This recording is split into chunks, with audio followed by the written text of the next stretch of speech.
So as you guys saw the subject matter, well, before I get started, I like to do this first. Let me not get ahead of myself. Let's take a deep breath. Take a deep breath in and out, because I'm going to be talking about some things that may be heavy for some of you. And so I want to make sure that you take a moment to kind of decompress from the day, take some time to just relax. And before we get into this session tonight, so you guys know I've been working and talking about anxiety on many levels and just really dissecting how anxiety affects people and just what all happens with anxiety. So tonight I want to talk about anxiety as it relates to trust. So I did a lot of writing tonight, got a lot of points that I wrote down that I want to share with you tonight. So my subject tonight is when trust issues feel like self-preservation, but in all actuality, it's really self-imprisonment. So when you feel like you're being protective of yourself, when you feel like you're trying to preserve your sanity, a lot of us like, I'm taking care of me first, which you should, and when you feel like you are, being protective of yourself and, you want to take care of yourself, but if you're not careful, it can become self-imprisonment.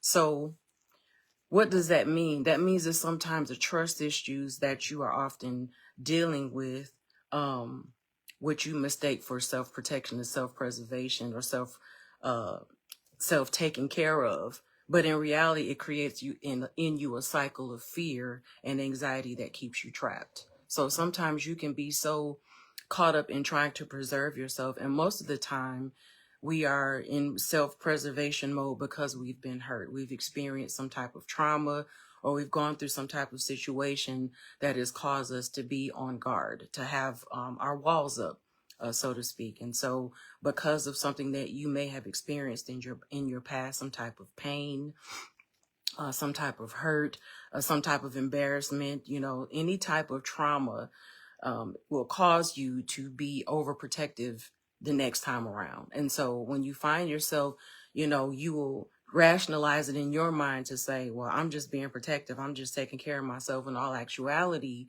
you're imprisoning yourself further. And sometimes you can go too far with trying to protect yourself, and it can get imprisoning for you.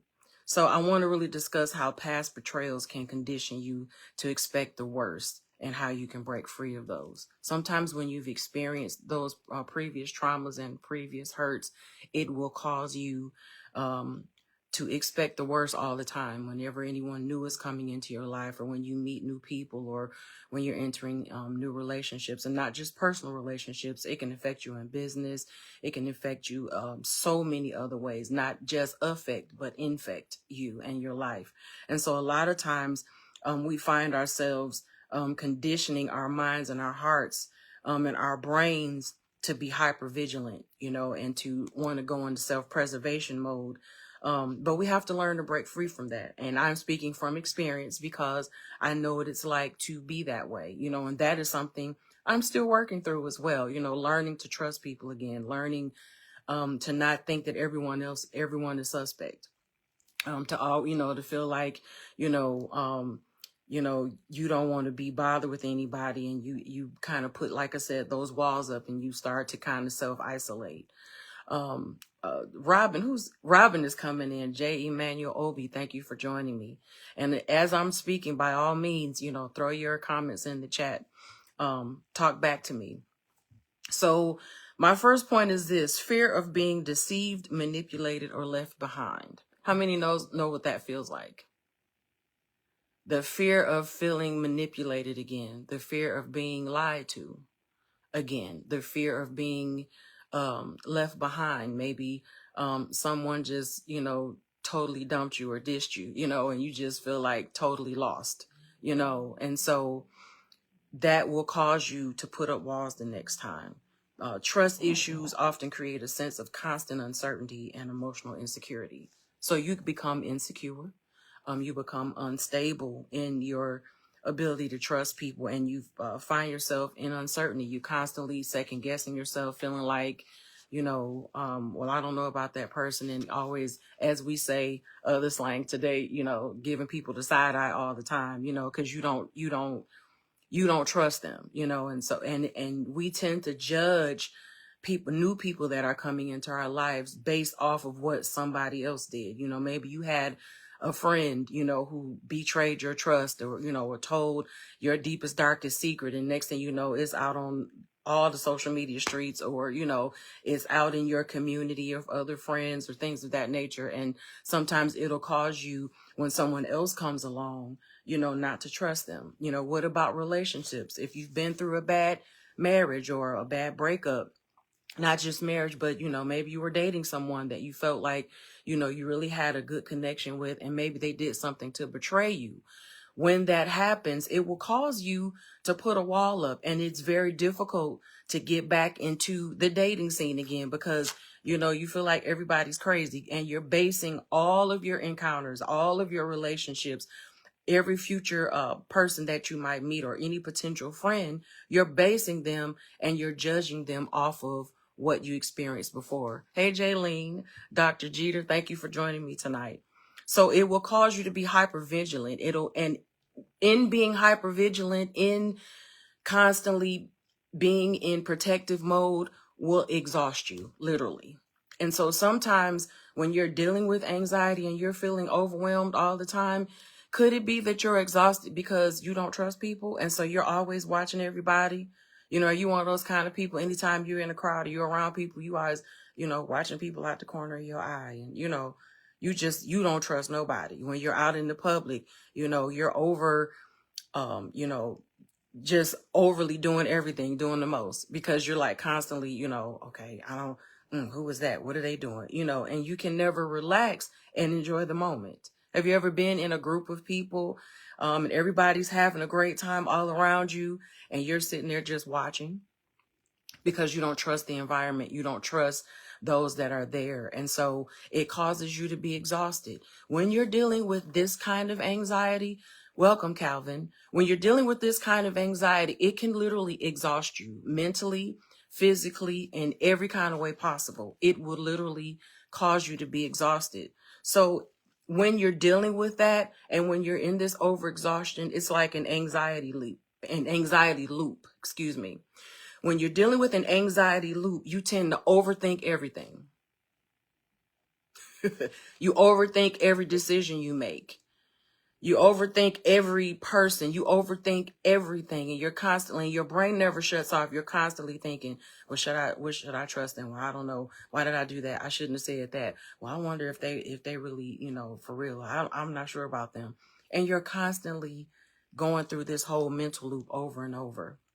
And so when you're dealing with that, you overthink, and then you start catastrophizing. So that means, hey, Penny, that means that when you're catastrophizing, everything is doom and gloom. Have you ever been around somebody who is always, they just negative Nancy all the time? Every time you turn around, y'all talk back to me. Do anybody know any negative Nancys? People who are always negative. They are never happy. They always find something bad in the situation. They are always, just everything is wrong. Like if we say the sky's blue, it's black, it's gray to them. If we say, oh, we had a good time, well, it wasn't really all that. So-and-so is really a nice person. I mean, she all right. I don't know. I got to watch her. And you're constantly dealing with, that kind of, negative feedback all the time. And if you're not careful, you can become that person. I remember one time a friend of mine called me to the carpet, because of, some of the things that I had dealt with, previously. And I was in a funk, dealing with anxiety and depression and all that. And I'm going through changes, and everything that was coming out of my mouth for days was just negative. And my friend finally told me, she was like, why are you always, everything you say, is negative? You seeing the mug is half empty every time I say something, you just being super negative lately. And I had to really take some self-inventory and look at that and like, you know what? You're right. So you all can agree, right? They want to be heard. They're negaholics. Absolutely. They always have something negative to say. But what happens when that's you? We're quick to look at somebody else. But what if it's you? What if you're the negative Nancy in the group? because of what you've been through, because of your past trauma, because of your past hurt. So we tend to be that way if we're not careful, and we catastrophize everything. We have trust issues. We make even good relationships look bad. When you're in that catastrophizing phase, and when you're in that negative phase, when you're overthinking things and you're just in a bad space, you could actually be in the middle of a good thing and not realize it. I'm gonna let that sit for a minute. Robin, you can relate. That's been you. Absolutely. We've all done it. I don't think we really pay attention to it as much as we should, but we've all done it, especially if you're just coming out of a bad situation or some type of traumatizing issue. You are very hypervigilant going into the next thing. And so, when you get that way, you can have a nice situation going on, the next time. You could have a new job. Maybe they did you dirty at your last job. You get a new job, and now all of a sudden you don't trust nobody, like you just have a whole issue with corporate people. I remember when at one of my previous companies, I was in leadership, and one of my employees, I had to really work with her to get her to trust me. And not, on a personal level, but just to allow me to lead her so I could help her be successful. But because she had previous bad leadership, because she had previous leaders who treated her bad, and previous leaders who, had just done mean things to her and had treated her wrong and didn't really care genuinely, she struggled with trusting me. And so I had to go through a whole thing where I had to literally build my trust with her. And thankfully, because of my experience, I knew what was going on, so I was able to deal with it. But what if you're dealing with someone who's not into mental health space, or someone who's not aware of what's going on with you? And sometimes if you're not careful, you can literally push a good thing away, or destroy a good thing, or self-sabotage a good thing because you're being overly hypervigilant. So we have to be mindful of that. And then here's another one: constantly questioning people's motives. You ever do that? You're constantly questioning somebody's motives, like, she don't really mean that. We even do it in church. How many times have we had a brother or sister in church who, maybe they're a new member, and they're coming in, they really just genuinely want to be a part, or, they're genuinely wanting to serve, or they're genuinely wanting to, just be a part of the family. And we giving them the side eye, like, I gotta watch her. I don't know. Because somebody else that used to go to the church caused, a lot of havoc and was a hot mess and kept up a lot of junk, because it happens in the house of God. So we got to sit and wait for a minute.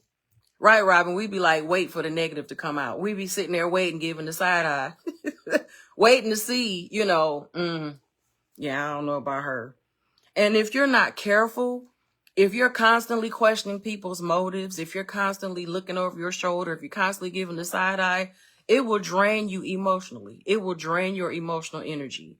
And again, you become a negative Nancy. And then the difference between a healthy caution and fear-driven isolation. That's a good point. Do we really know the difference between being healthy and cautious?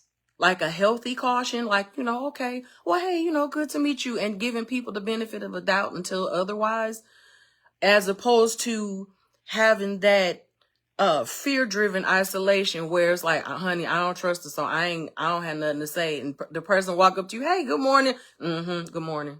Just nasty. Again, in church now, we know this happens outside of church, but this kind of stuff happens in church. And like, that saying that says hurt people, that is so true. And 9 times out of 10, people that are mean, people that are nasty, people that, just negative, all of that, a lot of times is because they've been hurt before. And so that whole wall and that whole mask goes up, and they are just doing the most. So we have to know the difference between that. And then here's another one. Anxiety tricks you into thinking that guardedness equals control. That's good. I'm enjoying my own cooking tonight. When you're in the middle of that guarded anxiety, it'll trick you into thinking, oh, I'm just being protective, or I'm just guarding, which makes you feel like you have control over the situation. Because ultimately, when you're feeling anxiety, it's really because you feel like you don't have control. And so anytime anything triggers something from the past, you're automatically like, oh no, wait a minute, I'm not gonna ever let that happen again. I'm not gonna let anybody ever do that to me. And you start going through this whole internal thing. And what happens is it triggers you and it makes you feel like, okay, no, I gotta control my environment. I gotta control the situation.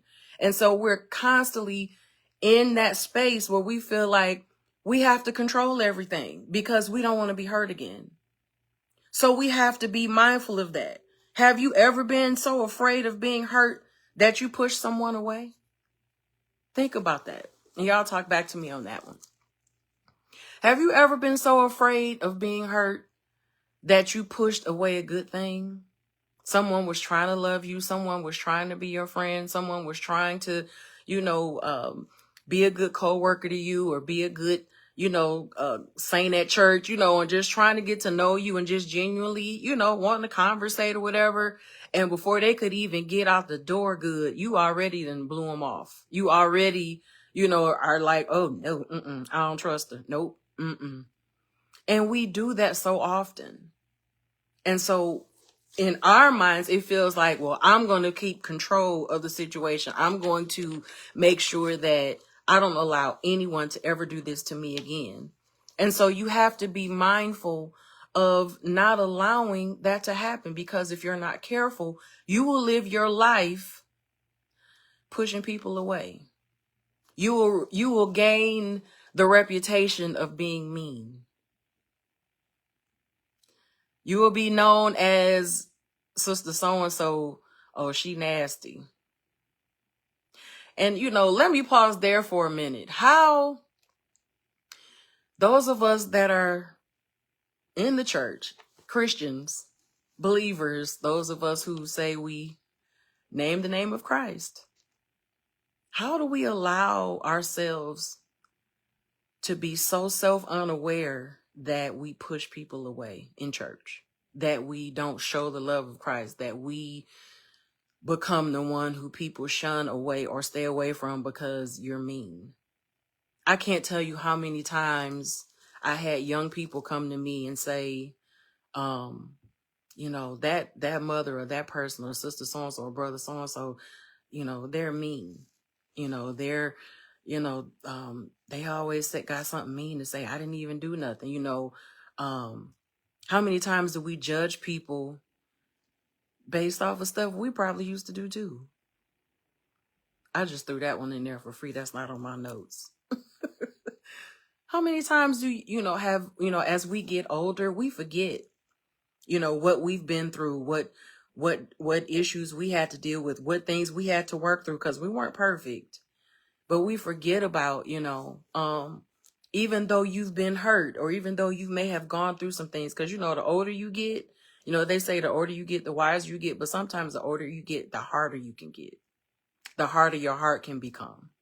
And so it becomes harder for you to extend yourself, for you to love people. And so how do we, in the name of Christ, and we're constantly saying, and we pray, Lord, save the unsaved. Oh, I'm walking down the line tonight. We constantly, we're praying, oh, Lord, save the unsaved. Thank you for joining me, Celeste and Lydia. We're constantly saying, oh, Lord, save the unsaved. Oh, God, bring them in. Those of us who are on our prayer teams at church, we're constantly praying, Lord, send in the lost, because we want people to come to our services. We want to, bring people in. But then when they come in and they don't look like us, they don't smell like us, or they remind us of someone who maybe has been there previously who caused problems, we give them the cold shoulder. We mistreat them. We don't show the love that we should. And so we have to be mindful to not allow past experiences to affect our current circumstances or our future hopes. Some things I want you guys to think about. I want you to take a trust inventory, even while we're sitting here, and then I'm going to give you some things to ponder and some things that will help you work through your trust issues. So let's look at some of the things. I want you to do a trust inventory. I want you to name one fear you have about trusting others. Thank you, Robin. I'm glad you're enjoying the setting. Think about one fear that you have. What is that greatest fear that you have about trusting people? If you have a pen and paper, you can write it down. If you want to put it in the chat, you can. If you want to share. If you don't, if it's too personal, by all means, just make note of it for yourself. But I really want you all to leave here today with some points to ponder, and I want you to think. What's one fear you have about trusting people? Then I want you to think about, where did that fear come from? What happened? What caused you to get to a point where you struggle with trusting, where you struggle with dealing with new people that come into your life, where you struggle with opening up your heart, where you struggle with putting that wall down? What happened to you? Then I want you to think about, how has that fear protected you, or how has it isolated you? Has having that fear and carrying that burden and carrying that anxiety and that emotional trauma, has it really helped you and protected you, or has it isolated you? Do you find yourself not wanting to go out anymore? All right, Dr. Chandler, you said they don't appreciate my gifts and talents. Absolutely. That can cause you to have a fear, because maybe someone in the past didn't acknowledge what you bring to the table.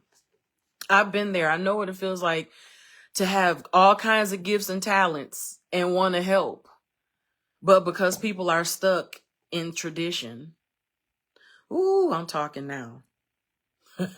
People are stuck in tradition, or people are stuck in, well, that's not how we used to do it. Or people are stuck in old ways and old habits, that they miss opportunities and amazing opportunities to embrace amazing talent and amazing gifted people who can elevate them. That's horrible. It's a bad thing.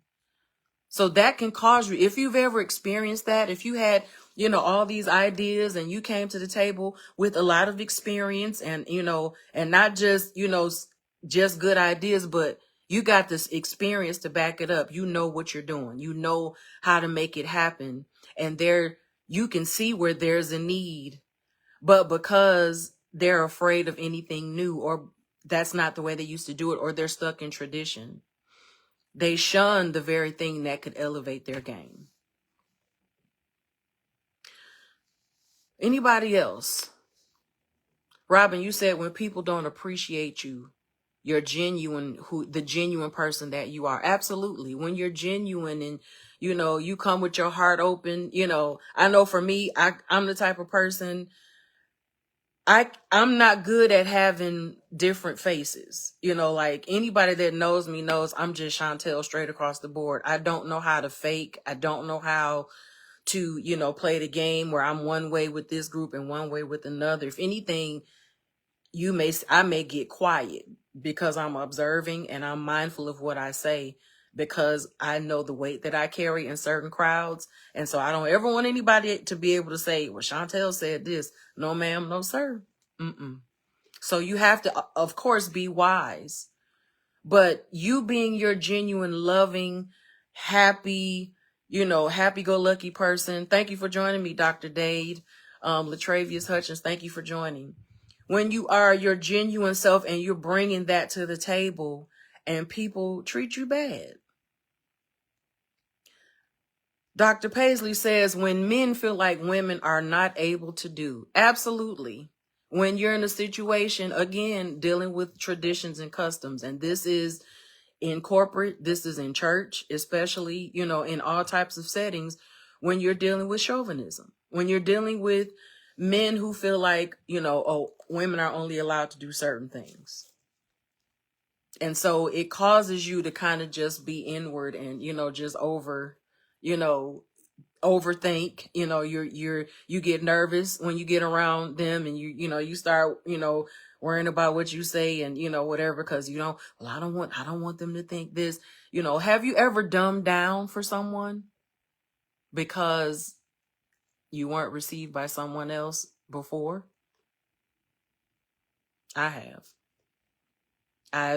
I've been in situations where, even spiritually, I knew God was speaking. I knew, God gave me a word for someone, or, God, had put it on my spirit real heavy to share with someone, in ministry, or what have you. And because I knew the leadership I was under couldn't handle it, I squashed it. And of course, there's order, but even in situations where order was there, and then I had to go home and get beat up about it in my spirit, and the Lord, beat me up because I didn't do what I was told to do.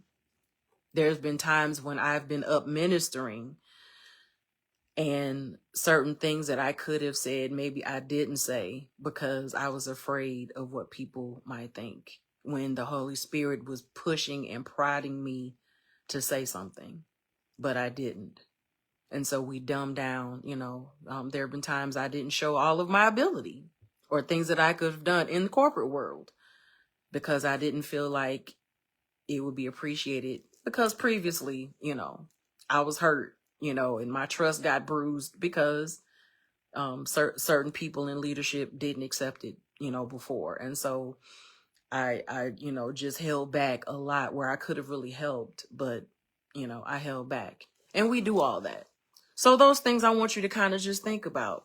A fear you have about trusting others. Where did the fear come from? And has that fear really protected you, or has it isolated you? Because 9 times out of 10, it's not a protection. It's an isolation. And when you're constantly in fear because you have anxiety with trust issues, it'll cause you to pull back and you isolate yourself. You isolate your abilities. You isolate your talents. So this is what I want you guys to do. While you're thinking about that, I want you to shift from protection mode to discernment mode. Think about that. Start dealing with people on a case-by-case basis. Now, if you're writing down, I want you to write some of this down. Dr. Davis, Larice, wow, thank you for joining me tonight. How are you? Haven't seen you in years. So think about that. How can we start working on trying to build that trust, and how to break ourselves free from not trusting people and, from having that anxiety where we're afraid to step out and trust again? The first thing we have to do is give people the benefit of the doubt. No one should be able to change your mind about anyone except that person. I'm going to let that sink in for a minute. I tell anyone that I'm close to, any of my friends, anyone that I deal with, no one can change my mind about you but you. So first of all, we have to get rid of the gossiping. Woohoo. You can't be a gossip and running hot news and running the tea all the time and then think it's not going to affect you in the way you deal with people. That's just a moral and a Christian value. You should not be the person that runs all the news, the person that's always got some kind of gossip coming out of your mouth, because it will affect you later.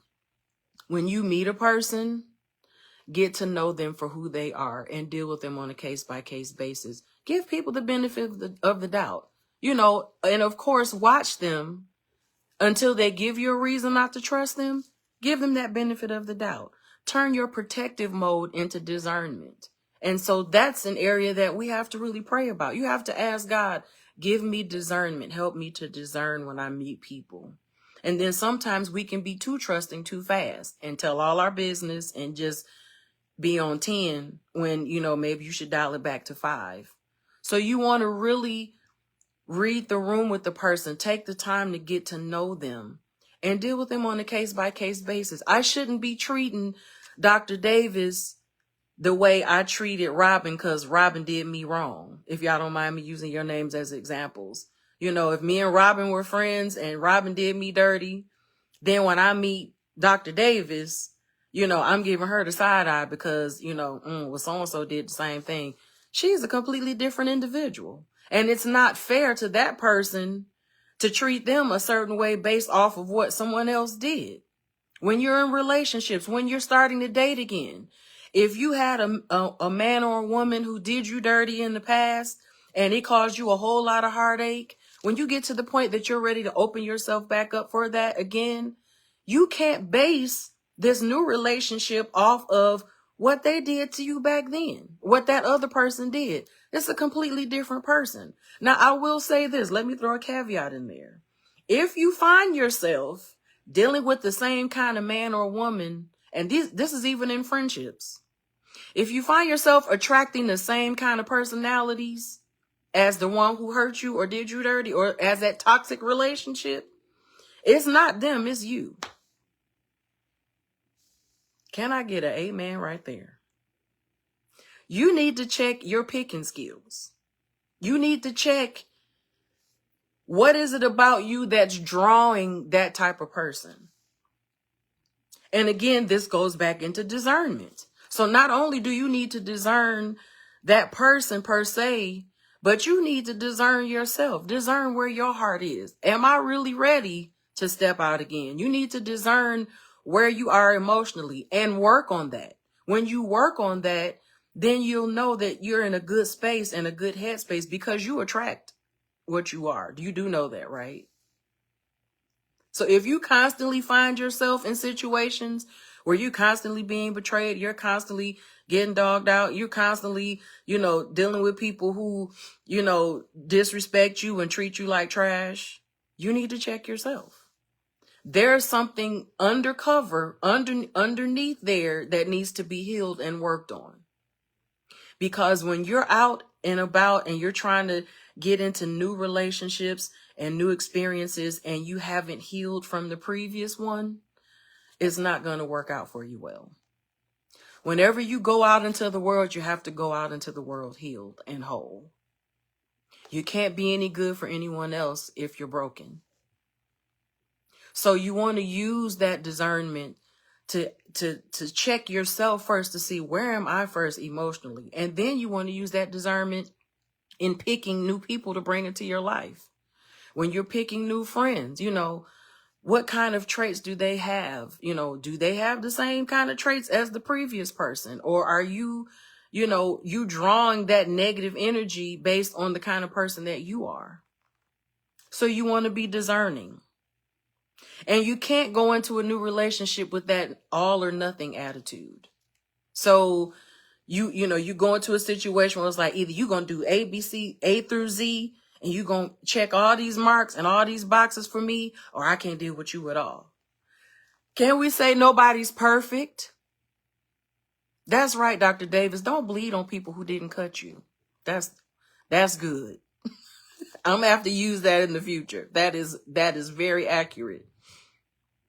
But can you think about that? What about, coming into a relationship or into a new experience?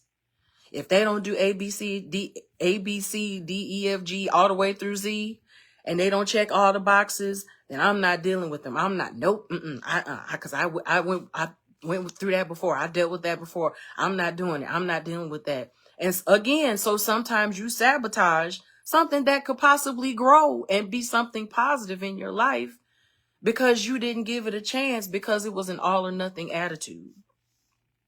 So what I would suggest is that you trust people in degrees.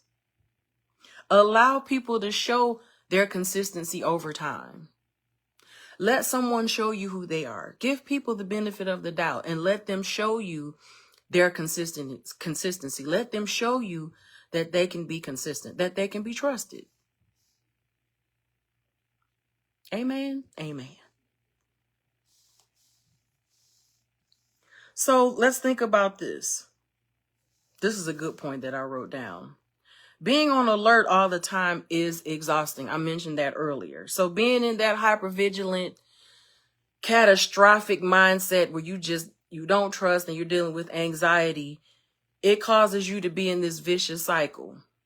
You have fear, then you go to overanalysis, then it goes to anxiety, then it goes to emotional guarding, then isolation, and then back to more anxiety. And so it's just this vicious cycle.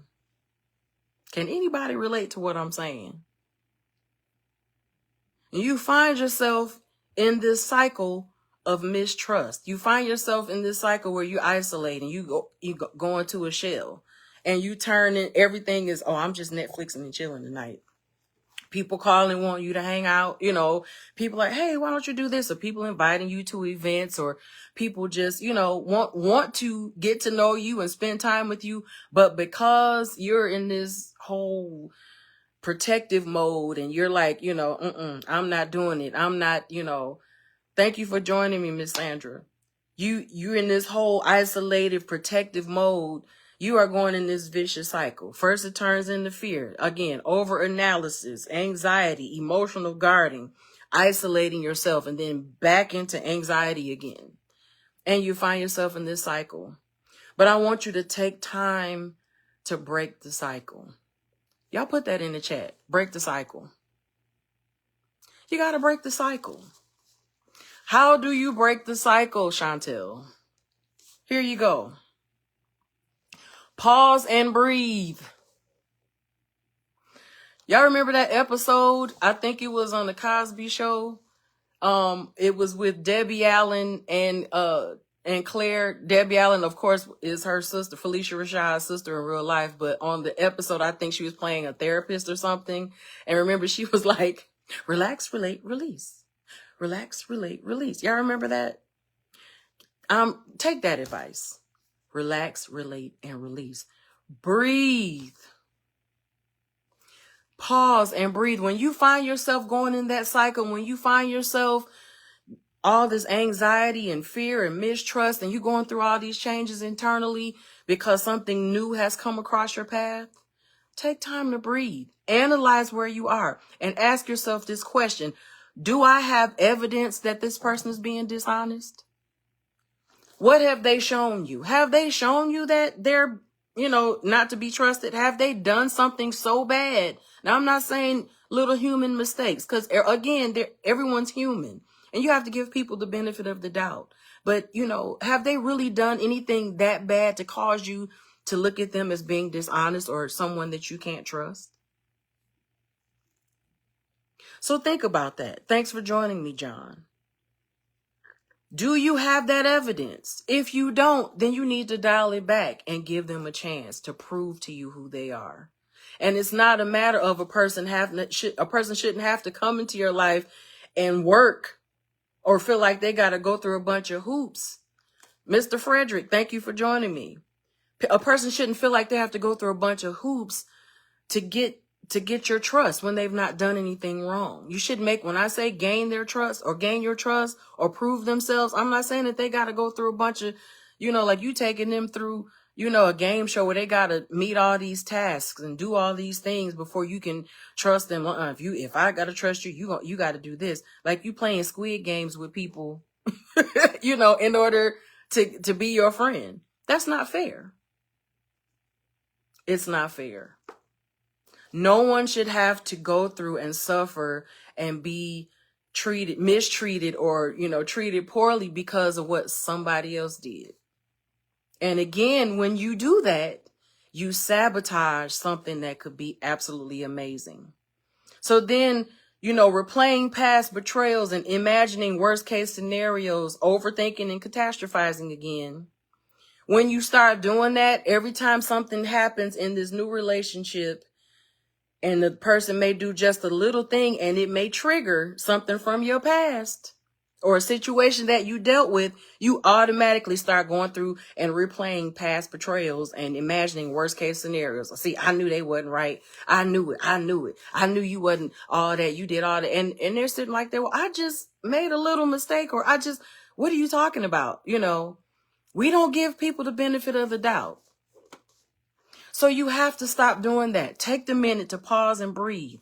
And then what I want you to do is challenge yourself to replace the negative thought with a neutral thought or a positive thought about that person or that situation. Take a moment to replace the negative piece. Take a moment to look at it from a different perspective. Maybe they didn't mean it like that. Maybe what their intent was is nowhere near what you're taking in. You do know that a person's intent is not the same as your perception. Ooh, I'm going to let that sink in. That's good. That's not on my notes.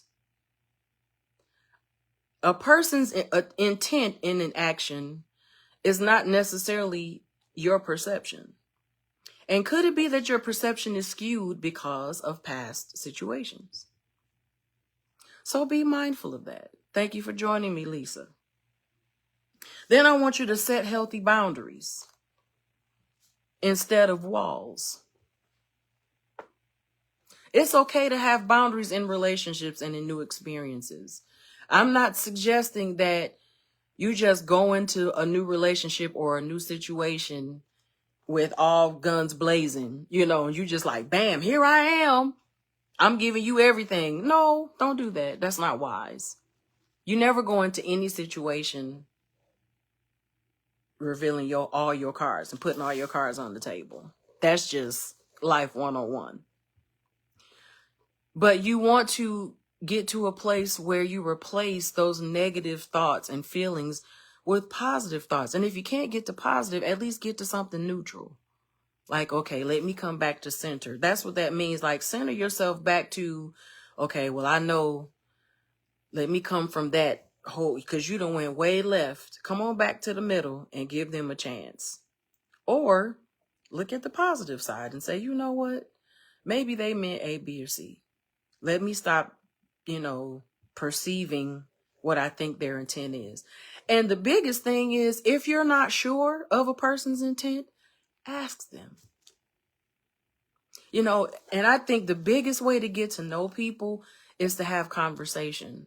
It's not just about, hanging out and, doing activities and all that stuff. But in those activities, the biggest way to get to know someone is to open up and talk. Build relationships through conversation. If you're hanging out with somebody, like for those of you who might be back on the dating scene, you shouldn't, I wouldn't suggest going to a movie.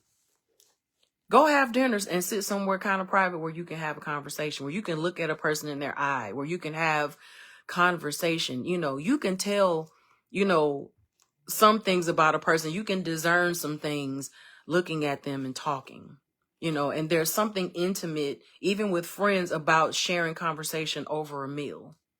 That's why you should be mindful of who you eat with.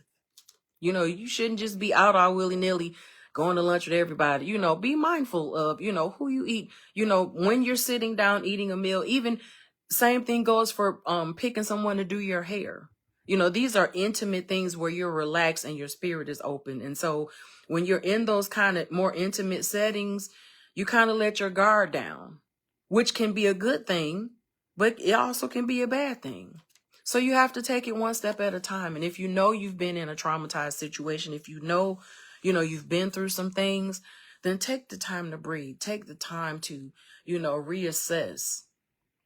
Give yourself that space and give yourself that okay to breathe again, to love again, to live again.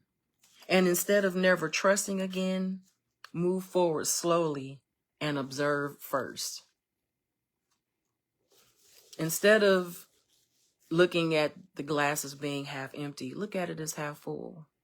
Take the time to observe, get the chance to know a person. Take the time to give them the benefit of the doubt, but open yourself up to trust again. Open yourself up to new experiences. Take that trip. If you had a bad experience on a trip before, it's okay, to give yourself some time, but then try it again.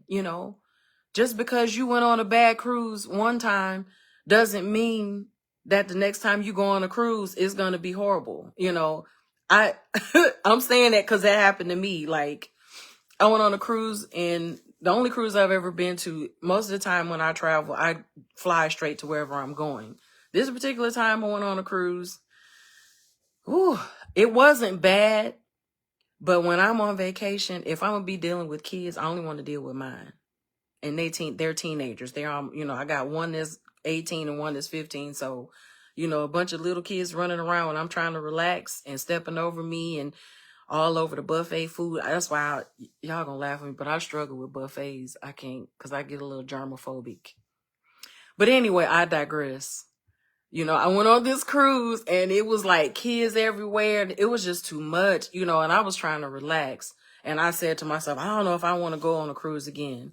So that means I could be locking myself up from enjoying a great time again because I'm like, I had a bad experience on the last one, so I'm not going again. Well, I need to change that. So maybe the next time when I go on a cruise, maybe I need to pick something that's more adult. You know, I heard that was on Royal Caribbean, so maybe I'll try Norwegian. They said they have no children and no casinos. That's right up my alley because I'm here to relax and I want to travel and do the offshore excursions and all that stuff. So maybe I'll try Norwegian the next time instead of Royal Caribbean. So I'm saying all that to say, as an example, instead of just completely writing something off or writing someone off, maybe kind of slowly try it another way. Try something different. Give people the benefit of the doubt. Let people get to know the real you. Open up your heart and let the sun shine in. I think that's a song. All right, guys. Hopefully this has been a help to you. I don't know, but these sessions are therapeutic for me as I'm talking through. A lot of the subjects that I come up with are things that I've dealt with or am dealing with still, and I'll tell you. This is an opportunity for me to be transparent. I think it's important as someone who's in the line of work that I'm in, as well as being a minister. If any of you have ever been to a service that I've ministered at, I'm very transparent. I think that's a part of my personality as well as just a part of what I feel like I've been called to do. And so hopefully this has been a help to you. Don't put yourself in that prison. Don't let the anxiety of mistrust and feeling like you think you're being protective actually be a prison for you. Come out of the prison, open up the bars, let the sun in, and allow the love and the peace to overshadow you, and let people show you who they really are. And once you find out who they are, then move accordingly, but give them the chance. Okay? Now, before I go, I want to remind you guys about my ebook. And I want to thank so many of you who have supported and downloaded the ebook, as well as the coping strategies handout that I have put on there for free. I wanted to give you something and not just ask you to support and buy, but I also wanted you to have something. Even if you don't buy the ebook, I want to be able to minister to you and to those of you that follow me. So I'm sharing the link here now. Hopefully you all can see it. But I want you to download that. Pay https://payhip.com Reset Coaching Academy. And as you all know, I've started that. My whole new thing is I call it Reset Coaching Academy because I'm going to be putting out more ebooks and more material to help people with emotional healing. So I want you to take a minute, download that. I've got the daily grief coping checklist. It's a simple checklist that you can use every day to kind of help you if you're having those moments, and not just if you're dealing with grief, even if you're dealing with any kind of anxiety at all. You can use this checklist to kind of help you ground yourself and kind of do some mental exercises to kind of bring you back to center so you can go on with your day. Because when you get triggered and you're having a moment, sometimes you can have an anxiety attack or a panic attack. This will kind of help you kind of center yourself and get back to, get your mind back so you can do what you need to do. And then I also have my ebook for you. It's called The Grief Survival Guide. And it's there on the link, and you can purchase that as well. But these are the things that I am giving and putting out in the world. It took me a long time to do this out of fear that it wouldn't be accepted, or whatever. But I'm finally at a point where I'm going to do what I know I've been called to do. And so my thing now is, whoever this helps, when I come on live, I'm going to give you what what God gives me to share some personal testimony, and just have an intimate time for us to really just talk and share. And hopefully these things are a blessing to you. And for those who even come back and watch the replay, and the ebooks and the other things that I'll be putting out will be something that you can take with you. You might not always have time to look at a live. You won't always have time to go back and try to find the subject matter on when was she talking about this or when was she talking about that. But you'll have something in hand that can help you along your journey to mental health and wholeness. Okay. That is all the time for tonight. I hope you guys have been blessed, and I hope you've gotten something out of this live tonight. I have. I'm really appreciative of everyone who always comes on. We had a good crowd tonight. Don't forget to like and share. If you know someone who could be helped by the topic matter that I'm discussing, please, by all means, tag them, share this with them, put it on your pages, and just let people know that there is someone out here who is dealing with real life issues, because life truly is lifing. And there's a lot going on in the world right now that will take some of us out if we're not careful. So when life is lifing, let's do something about it. Okay, let's deal with it. And I hope and pray that you have a great evening. Know that I love you, but God loves you best. Goodbye. Have a good evening.